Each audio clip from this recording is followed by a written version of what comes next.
Bonjour à tous, aujourd'hui nous allons voir l'histoire du plus grand génie de tous les temps. Et il s'agit de Léonard de Vinci. Alors Léonard de Vinci, vous devez sûrement le connaître de nom, peut-être vous devez savoir qu'il a fait la Joconde, normalement. Mais Léonard de Vinci, c'est bien plus qu'un peintre. Parce qu'en effet, de Vinci, il a aussi été organisateur de fêtes, scientifique, ingénieur, inventeur, anatomiste, sculpteur, architecte, urbaniste, botaniste, musicien, philosophe et écrivain. Il a aussi fait l'œuvre d'art qui s'est vendue la plus chère de tous les temps, qui s'appelle Salvator Mundi, 450 millions.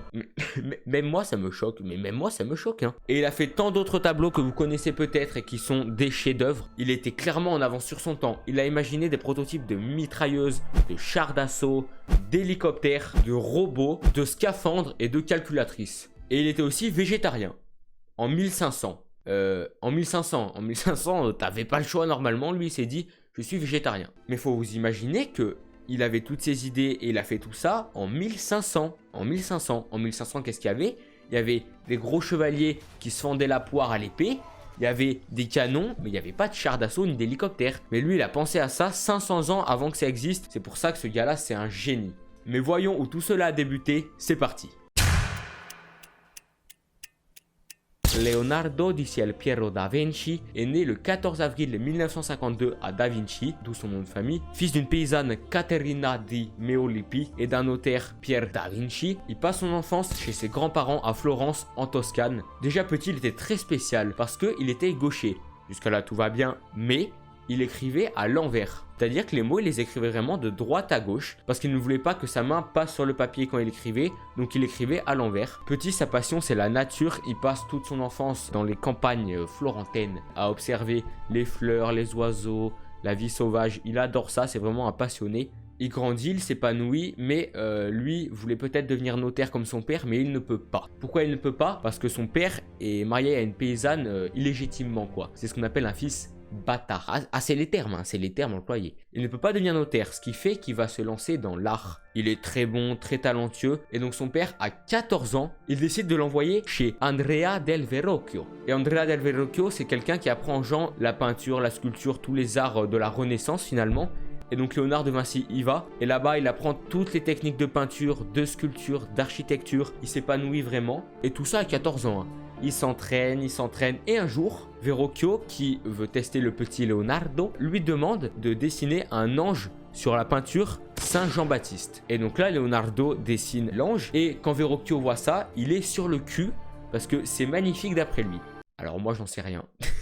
J'ai rien qui me choque, mais Verrocchio, lui, est expert, et il trouve que c'est magnifique. Et là, l'élève, ça y est, a déjà dépassé le maître. Et Leonardo est déjà une machine. C'est simple. Et il continue de s'améliorer, de se perfectionner jusqu'à avoir son propre atelier pour pouvoir faire ses expériences chez lui tranquillement. Et donc à ce moment-là, il réalisait des tableaux, des sculptures pour des gens dû à son immense talent. Mais la peinture de l'époque, il trouvait qu'il y avait un petit défaut. Donc il créait tout simplement un nouveau style de peinture. Il créait le sfumato. Sauf que Leonardo, il est très connu pour être énormément en retard dans ses projets. Et oui, il est énormément en retard, il finit jamais ses projets. Parce qu'il a tellement de demandes et lui, il est tellement perfectionniste sur ses tableaux, il a besoin d'y passer énormément de temps. Donc ce qui fait qu'il en fait très peu finalement. Mais Leonardo, il veut tellement tout savoir et tout faire que parfois, il va un peu trop loin. Comme par exemple, quand il s'est mis à disséquer des animaux, puis des humains. Alors ils étaient morts certes, mais à cette époque c'était interdit. Il regardait tout ce qu'il y avait dans le corps, comment c'était constitué, et il notait tout ça bien sûr dans ses carnets qui l'ont suivi tout au long de sa vie. À l'époque ça fallait pas que les gens le sachent parce que tu pouvais risquer la peine de mort, mais ces avancées disons un petit peu litigieuses ont permis quand même d'en apprendre énormément sur le corps humain, la médecine, sur par exemple c'est lui qui a découvert le premier infarctus, donc c'est finalement peut-être un mal pour un bien. Mais bon, faut savoir quand même que Leonardo quand il a quelque chose dans la tête, il le fait. Mais à cette époque il est assez respecté, assez puissant, assez charismatique, et donc ses concurrents n'aiment pas ça, c'est normal, ils raflent tout le monde l'aime, ils aiment pas ça. Et donc ils accusent Leonardo d'être homosexuel. J'écoute. Mais bon, à l'époque, on est en 1500, faut pas l'oublier, être homosexuel à Florence, c'était interdit. Tu pouvais aller en prison, voire même te faire exécuter. Et donc il a passé quelques jours en prison, mais il a finalement été relâché. On l'a aussi accusé de pratiquer la sodomie. J'écoute. Est-ce que c'est vrai pour ces deux choses? Je ne sais pas, mais ça ne m'aurait pas étonné venant de lui. Tout se passe bien dans sa vie, mais qu'est-ce qui arrive? La guerre. La guerre arrive et Leonardo, faut bien qu'il serve à quelque chose. Et donc, c'est là qu'il va se passionner pour l'ingénierie. Donc, tout ce qui est les machines, les armes, la mécanique, tout ça. Et donc, à ce moment-là, il déménage à Milan voir le duc de Milan. Parce que oui, Leonardo, toute sa vie, il va être un petit peu entre guillemets à la solde des puissants. Donc il va créer des choses pour eux, il va imaginer des choses pour eux. Et donc Leonardo, pour le duc de Milan, il fait des maquettes de tanks, d'hélicoptères et de mitrailleuses. C'est à ce moment-là. Mais simplement, c'est des idées, vous vous rendez compte, qui sont folles. Les gens devaient le prendre pour un fou. Et donc le duc de Milan n'est pas très chaud. Il va voir Cesare Borgia, qui lui est intéressé par les armes. Et donc il commande à Leonardo d'autres maquettes, de parachutes. Leonardo imagine des scaphandres pour passer sous l'eau. Il imagine des choses complètement folles. Mais De Vinci, il est un peu naïf et il pense que ces armes, en fait, elles vont pas être utilisées pour tuer les gens. Mais en fait, César Borgia va tuer les gens avec. Du coup, ça le plaît pas trop. Et il décide de retourner à Florence. Sauf qu'à Florence, Leonardo, ça fait 20-30 ans qu'il est parti de Florence, il doit avoir 50 ans, est arrivé un nouveau génie qui est nul autre que Michel-Ange. Leonardo a perdu sa cote de popularité à Florence et là il a un petit peu les boules. Il est jaloux de Michel-Ange et ça va créer une rivalité entre les deux assez exceptionnelle. Et donc un jour, le gouvernement de Florence charge Leonardo de faire une fresque au palais de la Seigneurie et pour motiver Leonardo et pour pas qu'il parte faire autre chose, disséquer des gens, il décide dans la même pièce de charger Michel-Ange de faire autre chose. Ce qui fait que Leonardo va devoir vite faire son projet pour finir avant Michel-Ange et pour pas montrer aux gens que c'est une merde quoi finalement. Sauf qu'entre temps, Michel-Ange il est appelé à la chapelle Sixtine pour réaliser, vous savez, sa fresque très connue là. Donc finalement le concours de beat n'aura pas lieu. Bon à ce moment-là, Leonardo il a tellement vu, il a tellement fait, il a tellement expérimenté des choses. Il a travaillé pour des personnes très puissantes, mais là il est en Italie et disons qu'il n'y a plus rien à faire. Sauf qu'il croise la route de François Ier, roi de la France. Et François Ier à ce moment là c'est quelqu'un qui est plus jeune, il doit avoir 30 ans à peu près, qui est donc plus jeune que De Vinci, et c'est quelqu'un aussi qui a vraiment une ambition, une soif de pouvoir, un charisme vraiment inné comme Leonardo. Et donc les deux sont super potes, ils parlent ensemble toute la journée, ils dessinent ensemble, ils font plein de choses. Et donc Leonardo voit en François Ier un petit peu son maître, hein, même si François Ier est plus jeune, qu'il n'avait pas pu voir chez Borgia ou chez d'autres personnes. Et donc François Ier propose à Leonardo de s'installer dans un château juste à côté du château d'Amboise où François Ier résidait à ce moment-là. Leonardo y réfléchit et c'est fait.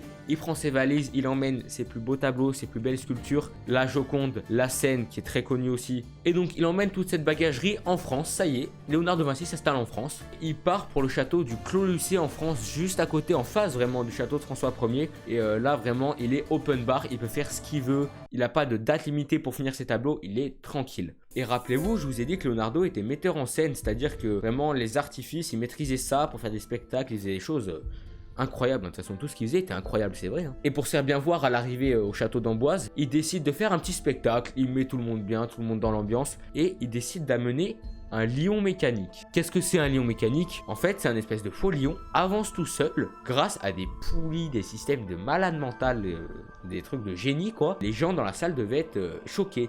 Ils devaient voir arriver De Vinci avec un espèce de petit lion à côté.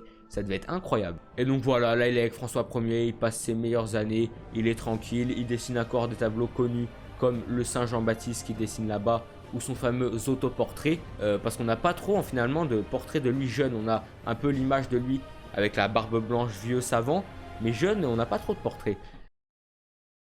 Mais Leonardo commence à se faire vieux, il est malade et donc il décide de rédiger son testament et il meurt quelque temps après. Il lègue donc tout son patrimoine, toutes ses œuvres à un apprenti à lui et s'éteint le 2 mai 1519 au château d'Amboise, celui de François Ier. Et d'après les oui-dire, François Ier aurait été dévasté de la nouvelle parce qu'il était vraiment comme un frère spirituel pour lui. Leonardo est mort et il emporte avec lui tous ses secrets et toutes ses trouvailles, mais peut-être pas toutes. Parce que rappelez-vous, je vous ai dit que Leonardo vraiment notait tout ce qu'il faisait, tout ce qu'il apprenait dans des espèces de petits livrets. Et ces livrets, ça s'appelait des codex. Les codex de Leonardo de Vinci. Et ces codex, il en a réalisé 12 et on les a retrouvés. Ces 12 codex de Leonardo de Vinci.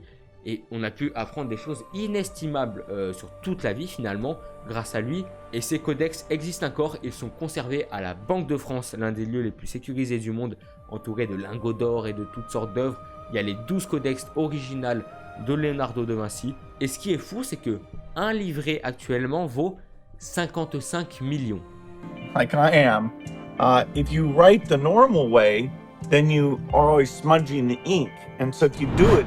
Et de Vinci, on en parle aujourd'hui encore beaucoup parce que vraiment, ouais, c'est considéré peut-être avec Nikola Tesla et peut-être bientôt Elon Musk comme l'un des plus grands visionnaires de tous les temps. Il faut le dire, un des plus grands visionnaires. C'est pour ça que le fait que ce soit le plus grand génie de tous les temps, c'est amplement mérité. Et ce qui me choque, c'est qu'il a fait ça en 1500. C'est vraiment, c'était il y a longtemps. Imaginez un gars avec ce cerveau aujourd'hui, avec les plans 3D, avec l'intelligence artificielle. Mais il aurait, mon pauvre, on serait déjà sur Mars depuis belle lurette.